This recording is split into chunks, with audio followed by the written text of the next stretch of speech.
ચાલો લોટ બાંધતા શીખીએ. આ વિડીયો ખાસ કરીને જે બાળકો બહાર ભણવા જાય છે અને રસોઈ નથી આવડતી, ભારતનું ખાવાનું મિસ કરે છે અને બહારનું ભોજન લાવવું તેમની માટે ખૂબ જ મોંઘું પડે છે, તેમની માટે આજથી મેં એક નવી શ્રેણી ચાલુ કરી છે. જે બેઝિક છે તે રસોઈ હું તેમને શીખવવાનો પ્રયત્ન કરું છું. તે માટે આ વિડીયો બનાવેલો છે. તો દરેક બાળકો કે જે બહાર જાય છે પણ રસોઈ બનાવતા નથી આવડતી, તેમણે ઘરે જો રોટલીનો લોટ બાંધવો હોય તો કેવી રીતે બાંધવો તે હું પદ્ધતિસર શીખવાડું છું. સૌથી પહેલાં જરૂરિયાત પ્રમાણેનો લોટ લો. અહીં મેં 1 વાટકો લોટ લીધો છે. તેમાં પ્રમાણસર મોણ નાખો.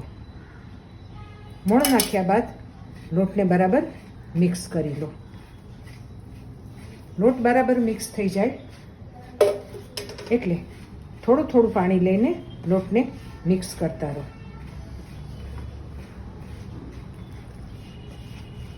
જરૂરિયાત મુજબનું થોડું થોડું પાણી નાખતા રહો. થોડું થોડું પાણી નાખીને મિક્સ કરેલો લોટ હાથથી મસળતા જાઓ અને ભેગો કરતા જાઓ. કાથરોટ એકદમ ચોખ્ખી હોવી જોઈએ ત્યાં સુધી તેને મિક્સ કરી લો અને મસળો. લોટ કઠણ લાગે તો થોડું પાણી નાખતા જાઓ. લોટ કઠણ લાગે તો થોડું થોડું પાણી છાંટતા રહો, મસળતા રહો. લોટ મસળીને એકદમ લીસો બનાવી દો, રોટલી સરસ થશે.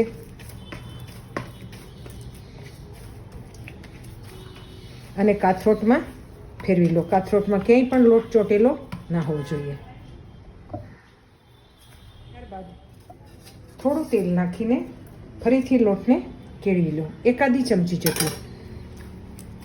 રોટલીમાં પ્રમાણસર મોણ હશે તો રોટલી પોચીને સરસ બનશે, અને લોટ થોડો ઢીલો હશે તો પણ રોટલી સરસ બનશે. તો મિત્રો, આપણો લોટ બંધાઈને તૈયાર થઈ ગયો છે. આટલો નરમ રાખવાનો રોટલીનો લોટ. તો તમે પણ ઘરે ટ્રાય કરો રોટલીનો લોટ બાંધવાની. મારો વિડીયો ગમ્યો હોય તો લાઈક, શેર અને મારી ચેનલને સબસ્ક્રાઈબ કરો. વિડીયો જોવા બદલ ખૂબ ખૂબ આભાર. ફરી મળીશું. Thank you.